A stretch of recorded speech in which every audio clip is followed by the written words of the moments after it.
Dalam kehidupan, seringkali kita diuji dengan berbagai cobaan. Ada yang diuji dengan kemiskinan, ada yang diuji dengan kekayaan, ada yang diuji dengan kesabaran, ada pula yang diuji dengan keikhlasan. Malam ini, kita akan menyaksikan sebuah kisah tentang perjalanan hidup seorang yang berjuang dalam kebaikan, namun justru jatuh dalam fitnah dan cobaan. Tentang seorang guru ngaji yang mengabdikan dirinya untuk mendidik generasi muda, tetapi harus menghadapi tuduhan yang tidak pernah ia lakukan. Kisah ini bukan hanya sekedar cerita. Ini adalah cerminan dari kehidupan nyata, di mana kebaikan seringkali disalahpahami dan kebenaran harus melewati jalan terjal sebelum akhirnya bersinar. Lalu di manakah keadilan? Akankah kebenaran menemukan jalannya, atau justru kebohongan yang akan terus menang? Dan inilah kisah drama religi dengan judul Senyum di Ujung Jalan.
Di sebuah sudut kampung yang sunyi, berdirilah sebuah musola kecil yang menjadi tempat berkumpulnya para santri.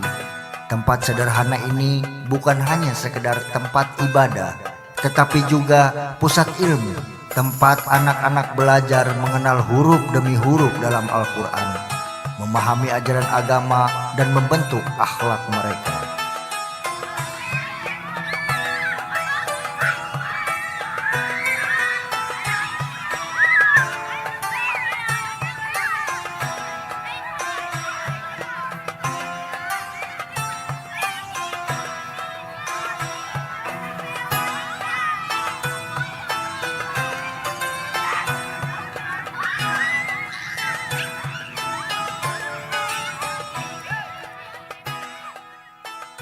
Anak-anak, sebelum mulai pelajaran, mari kita membaca doa bersama-sama.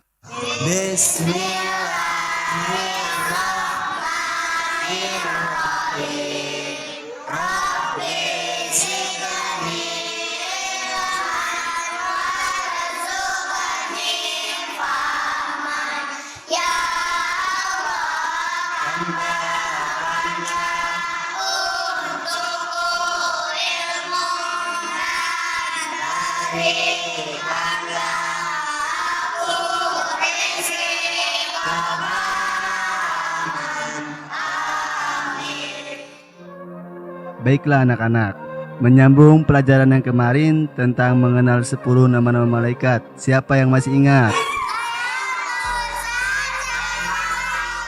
Aldo, apa yang sedang kamu lakukan? Kamu tahu betapa pentingnya waktu yang kita miliki untuk belajar? Saya tahu Ustadz, tapi Dedi saya bilang sukses itu diukur dengan uang dan status.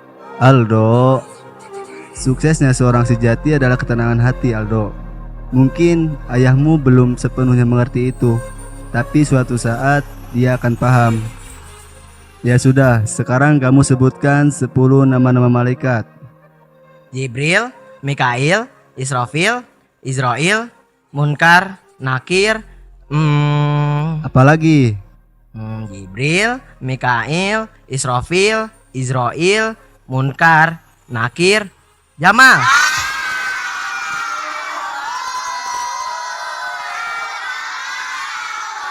Sejak kapan bapak saya jadi malaikat? Sudah. Nanti kamu hafalkan lagi yang benar. Coba kamu Ziyad, sebutkan 10 nama-nama malaikat. Siap Ustadz, nama saya Jihad, anak ketujuh dari Papa Jamal. Ziyad, gak usah pakai perkenalan. Teman-teman kamu kan sudah tahu nama kamu. Langsung saja sebutkan 10 nama malaikat. Oke, 10 nama-nama malaikat yang harus kita ketahui. Jibril, Mikail, Israfil, Israel, Munkar, Nakir, Otib. Bukan Otid, Ziyad, Rokib dan Atid. Oh, sudah diganti Ustadz. Astagfirullahaladzim. Ziyad. Sudah, kamu duduk. Baik anak-anak, sebentar lagi waktu maghrib. Sekarang ambil wudhu dan mari kita sholat berjamaah.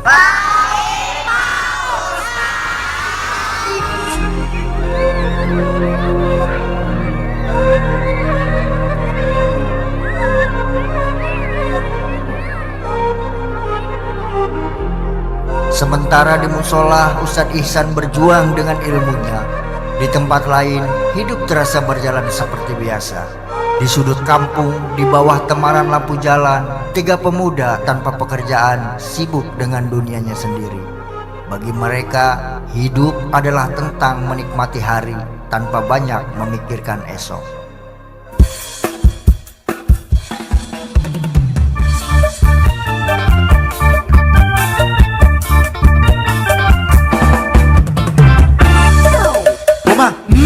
Kalauล็อกต้องแต่งก็พอดสัก2 แสนผมได้น้ำเบอร์2 แสนได้ดอกเบี้ยเป็นของแถมผมบ้านแถมอยู่กลางแดดบ้านจังไหนก็บ่แตกผมเมื่อบ้านย้ำของแรกบ้านสุดท้ายมีแต่ฝนแม่แค่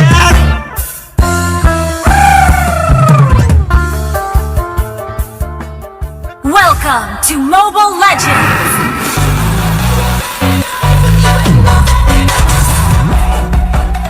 Kita siap-siap di sini, diam di sini. Bikin baris, lurus, buru. Ya buru. Yang benar ke kanan dong, itu ke belakang cok. Nah ke kanan. Nah. 1, 2, 3 oke.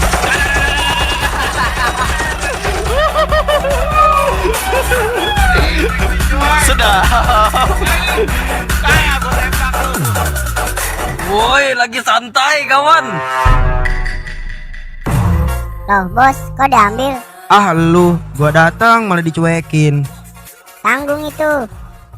What happened bro? How can I help you? Belagu lu. Makan masih pakai tahu tempe sesuai bahasa Inggris. Nah, ada ludo nih. Ya ada, emang apa? Kita main ludo aja yuk. Nah bener tuh, daripada gibah kita main ludo aja. Oke deh, Tapi pakai taruhan ya. Gak seru kalau gak taruhan. boleh. Ya jangan pakai duit, gue lagi kere. Ya udah lo pakai duit gua aja. Bener lu Jay. Iya, lo kan kawan gua, santai aja. Oke deh. Nih, gua kasih modal 100.000. Tapi ingat, Apa?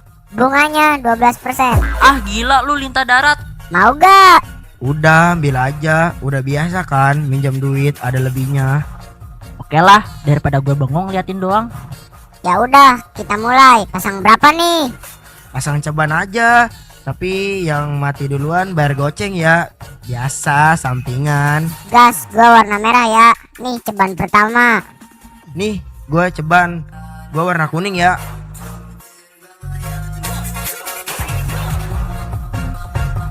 Kok lu bengong?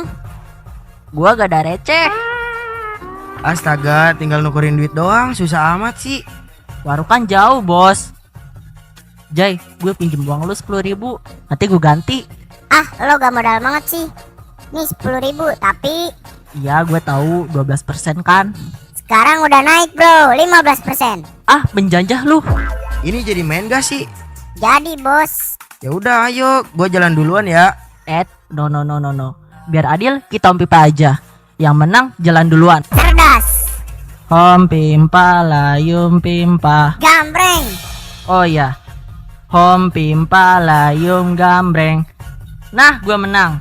Ya udah, lu jalan duluan. Oke deh. Mau kemana lu? Lah, katanya disuruh jalan duluan. Dari dulu otaknya nggak pernah lurus.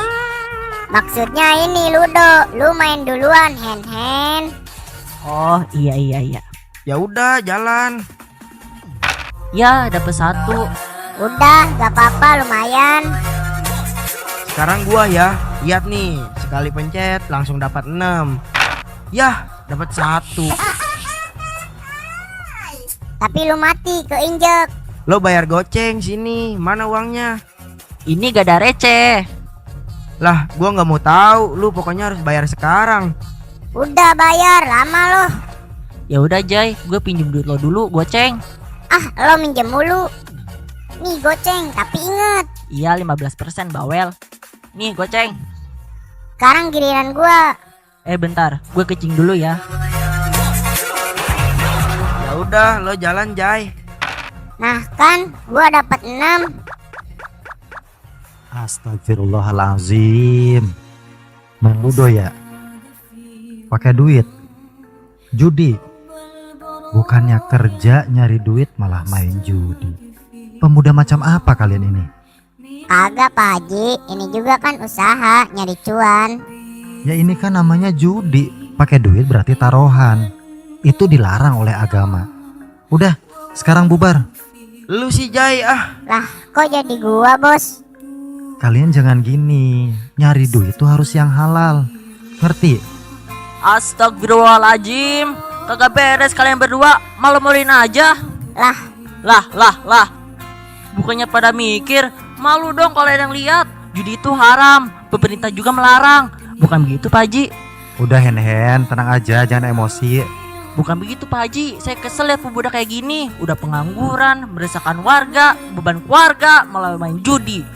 Udah Hen, udah sabar, pelan-pelan. Coba Pak Haji lihat. Ini kan pemandangan yang tidak bagus, memberikan contoh yang tidak baik, merusak generasi muda Pak Haji. Iya. Udah tenang aja Pak Haji, ini urusan saya. Kalian berdua bubar. Malu-maluin aja. Sini uangnya biar gue yang pegang sebagai barang bukti. Lo berdua gue laporin Pak RW baru tahu lo. Lah Hen, jangan laporin Pak RW dong. Udahlah, gak usah pada main judi.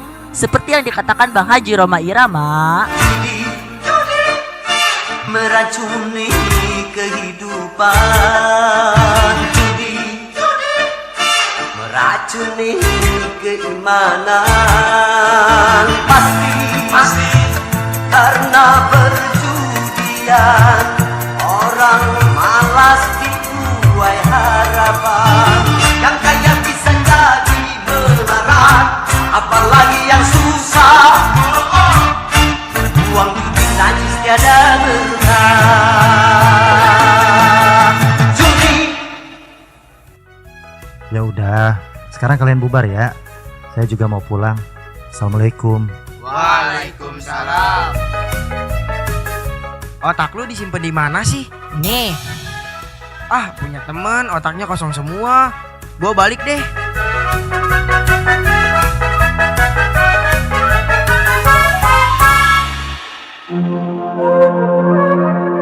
Sementara tawa masih menggema di tongkrongan. Dan di tempat lain ada seorang ibu yang tengah menghadapi kenyataan pahit. Malam yang dingin, rumah yang sederhana, suara rengekan anak kecil yang menggema di dalamnya. Bukan tangisan manja, tapi sebuah ketakutan. Ketakutan seorang anak yang merasa dirinya tak lagi bisa sekolah hanya karena selembar uang yang tak kunjung ada.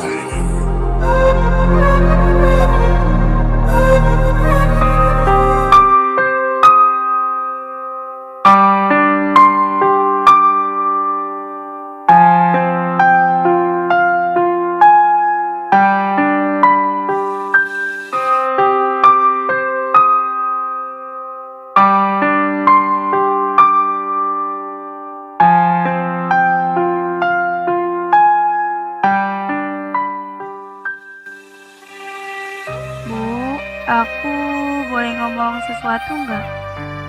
Kenapa nak? Kok mukanya sedih gitu? Sini cerita sama ibu. Bu, besok Bu Guru bilang batas terakhir bayar uang sekolah. Kalau nggak bayar, aku nggak bisa ikut ujian semester. Aku takut, Bu. Ibu tahu nak, ibu nggak pernah lupa soal itu. Ibu udah coba kesana kesini, cari pinjaman, kerja lebih keras, tapi uangnya belum cukup. Aku nggak mau berhenti sekolah, Bu. Aku mau belajar. Aku mau jadi dokter biar bisa nolong ibu. Jangan nangis nak, ibu ngerti kamu ingin sekolah. Ibu juga pengen kamu sukses, biar masa depanmu cerah. Tapi kadang hidup gak selalu mudah. Tapi Bu, kalau aku nggak bisa ikut ujian, aku nggak bisa naik kelas. Semua usaha aku selama ini bakal sia-sia. Apa nggak ada yang bisa kita lakukan, Bu? Dengar ya nak, hidup itu kadang berat, tapi Allah gak pernah kasih cobaan di luar kemampuan hambanya.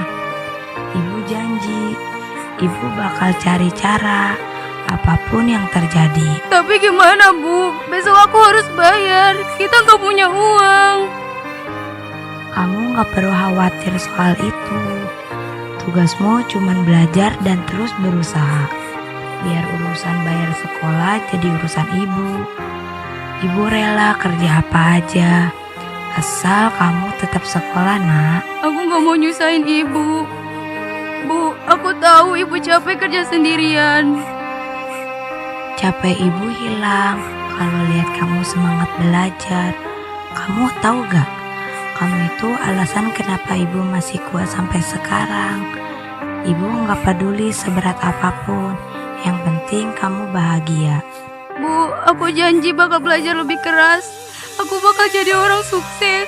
Biar nanti bisa nolong ibu. Ibu percaya sama kamu nak. Kamu adalah kebanggaan ibu. Jangan pernah menyerah ya. Kita hadapi ini sama-sama. Ya Allah, kuatkan aku. Jangan biarkan anakku kehilangan harapan. Berikan aku jalan agar bisa terus memperjuangkan pendidikannya. Aku rela melakukan apa saja demi masa depannya.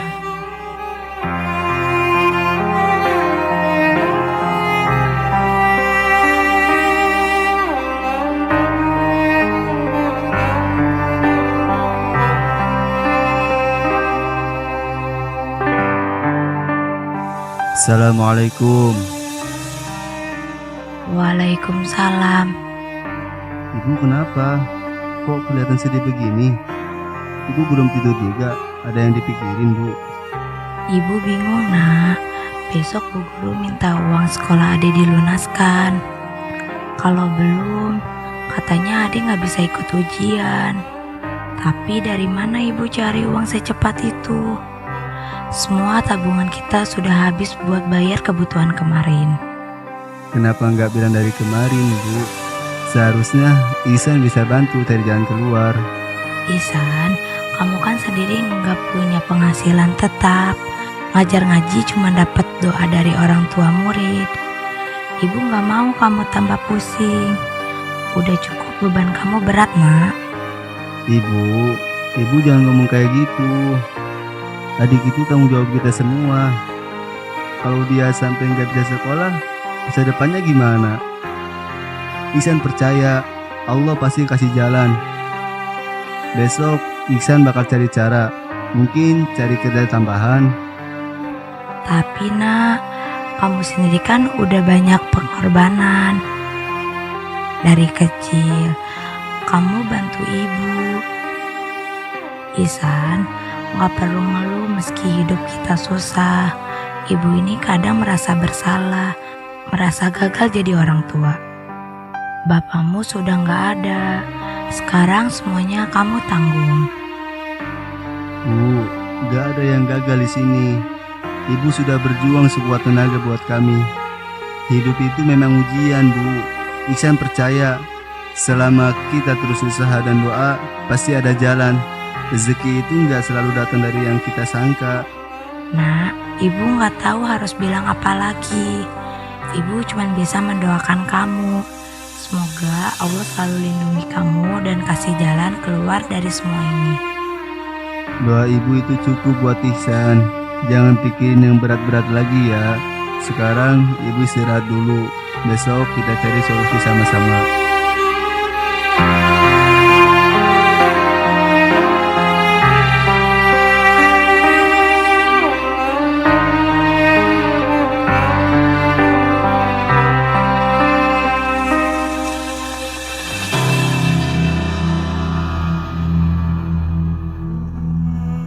Suasana berubah dari rumah kecil yang sederhana, kini berpindah ke sebuah rumah megah dengan lampu-lampu kristal yang berkilauan. Ruangan luas dengan perabotan mewah tampak begitu kontras dengan kesederhanaan rumah sebelumnya. Di ruang tamu yang elegan, seorang wanita parubaya, Bu Mira, sedang gelisah menunggu anaknya Aldo yang belum pulang.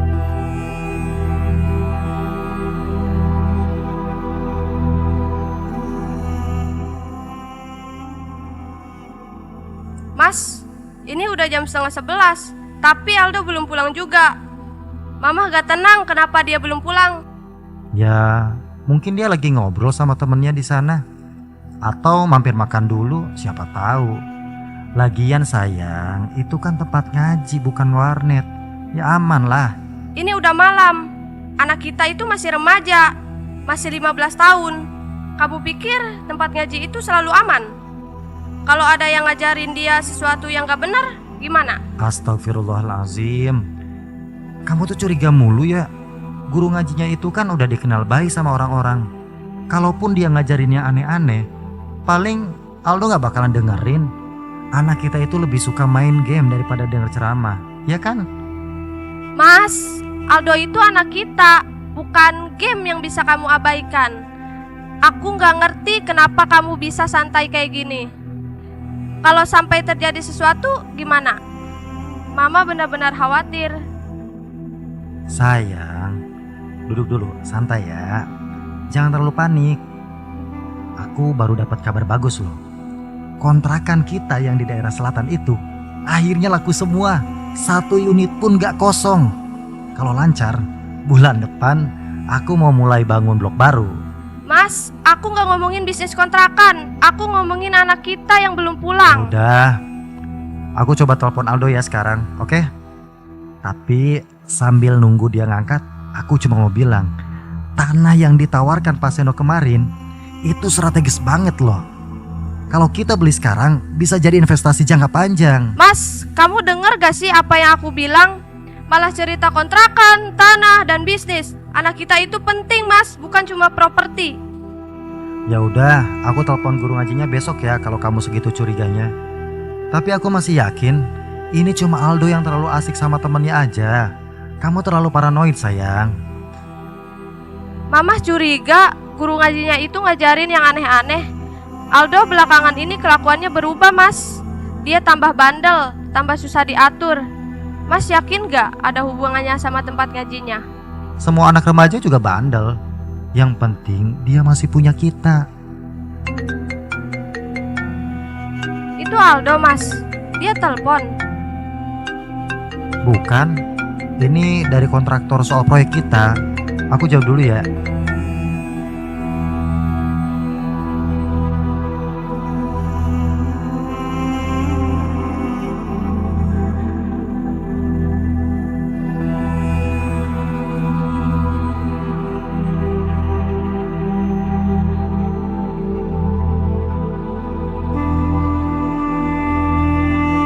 Di balik rumah yang megah dan harta yang melimpah, ada jurang perbedaan dalam cara mereka memandang keluarga. Hari pun berlalu hingga malam. Suasana di sore hari di sebuah musola kecil yang sederhana suasana terasa berbeda.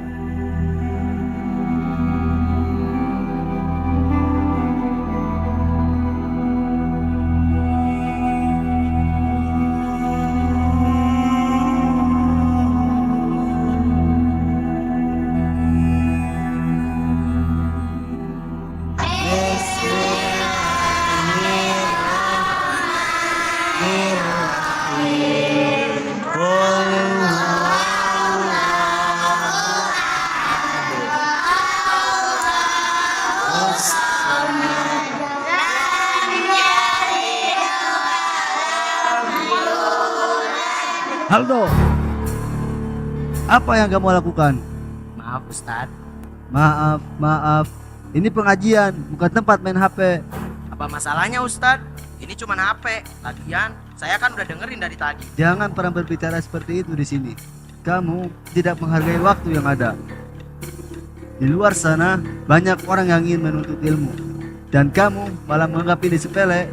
Aduh, apa sih Ustadz? Kamu berani pukul saya? Maaf Aldo, saya nggak sengaja. Kamu pikir kamu bisa memperlakukan saya seperti ini? Saya akan laporkan kamu ke Dedi saya. Dedi saya orang terkaya di kampung ini. Dia bisa bikin kamu kesal. Wah, Aldo marah banget. Gimana kalau dia beneran laporin Ustadz? Tapi Ustadz gak pantas berlakukan seperti itu. Aldo, kamu salah paham. Ingat, uang nggak bisa membeli segalanya. Bahkan kekayaan ayahmu itu tidak bisa menyelesaikan masalah ini. Saya gak peduli. Ayah saya pasti akan urus semua ini. Lihat saja nanti. Ya udah, kalau kamu mau pilih jalan ini, kamu pikir uang dan kekuasaan bisa membuat orang lain takut? Kamu salah. Kekayaan itu tidak akan bisa memberi rasa hormat dan kebaikan hati. Aldo benar-benar gak tahu diri ya. Kalau ayahnya sampai ikut campur, gimana ya? Semoga Ustadz gak ada masalah. Kita harus tetap mendukung Ustadz. Kita tidak bisa mengubah orang lain. Meskipun kita sudah berusaha, tetapi kita tetap harus menjaga prinsip kita. Jangan biarkan kesalahan orang lain merusak ketenangan hati kita. Kalau begitu, pengajian hari ini kita cukupkan saja. Dan Ustadz, mohon maaf atas kejadian hari ini.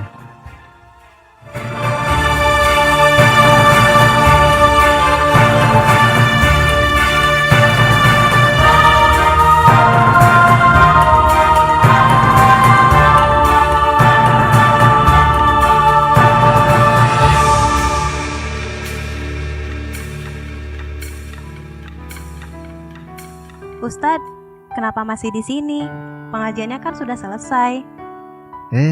Anissa. Enggak, saya hanya sedang berpikir. Tapi, Ustadz terlihat seperti sedang kebingungan. Ada masalah yang mengganggu pikiranmu ya? Kadang, rasanya dunia ini begitu berat, Anissa. Tidak hanya masalah ekonomi yang terus menghimpit, tapi juga tugas saya sebagai guru. Meskipun saya sudah berusaha keras, kadang saya merasa tidak cukup. Ustadz, saya tahu Anda bekerja sangat keras, tapi Anda tidak sendirian. Saya selalu ada di sini jika Anda ingin berbicara. Anissa, kadang saya merasa frustasi. Banyak hal yang perlu dipikirkan. Seringkali saya merasa gagal dalam memenuhi tanggung jawab saya. Seperti hari ini, ada seorang murid yang membuat saya sangat kecewa. Namun, saya tidak bisa menceritakan semuanya kepadamu. Ustadz, jika Anda merasa perlu berbicara, saya di sini. Tapi, jika Anda merasa lebih baik dengan diam, saya juga tidak akan memaksa. Saya hanya ingin Anda tahu bahwa saya peduli. Terima kasih Anissa. Kamu selalu tahu cara membuat saya merasa lebih baik. Kamu tidak pernah menghakimi saya dan itu sangat berarti. Saya tahu bebanmu besar, tapi percayalah, tidak ada usaha yang sia-sia. Semua yang kamu lakukan dengan niat baik, meskipun terkadang tidak tampak hasilnya, akan dihargai oleh Allah. Saya percaya itu. Anissa, kamu selalu memberi saya harapan. Saya merasa lebih ringan hanya dengan mendengarkan kata-katamu. Kita tidak pernah tahu apa yang akan datang ke depan. Tapi satu hal yang saya yakini, setiap cobaan yang datang adalah bagian dari perjalanan hidup yang harus kita jalani. Jangan biarkan satu masalah membuatmu menyerah. Kamu lebih kuat dari yang kamu kira. Kamu benar, Anissa. Kadang saya terlalu fokus pada masalah yang ada di depan mata dan lupa bahwa setiap ujian ada jalan keluarnya. Terima kasih, benar-benar terima kasih. Saya ingin melihat Anda bahagia, dan saya percaya bahwa segala yang Anda kerjakan dengan ikhlas akan mendapat balasan yang baik. Anissa, terima kasih. Kamu lebih dari sekedar teman. Kamu adalah sosok yang membawa kedamaian dalam hidup saya. Ustadz, saya hanya ingin Anda tahu, apapun yang terjadi, saya akan selalu ada untuk mendukung Anda. Jangan ragu untuk berbicara atau sekedar berbagi.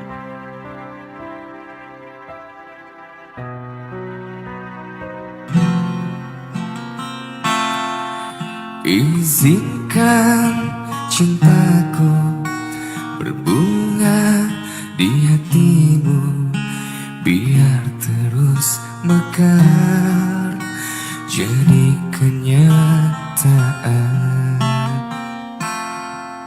Telah lama ku dahaga belayang seorang insan, semoga bersamamu ceria hidupku.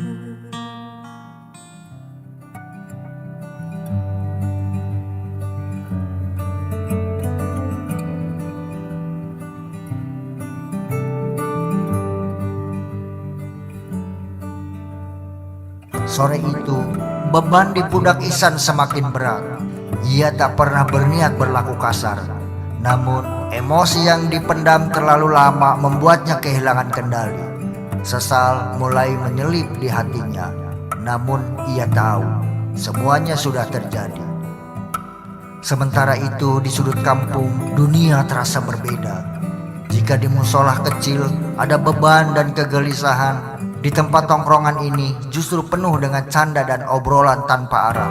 Tiga pemuda pengangguran yang hari-harinya diisi dengan lelucon dan mimpi-mimpi besar yang tak kunjung mereka wujudkan. Waktu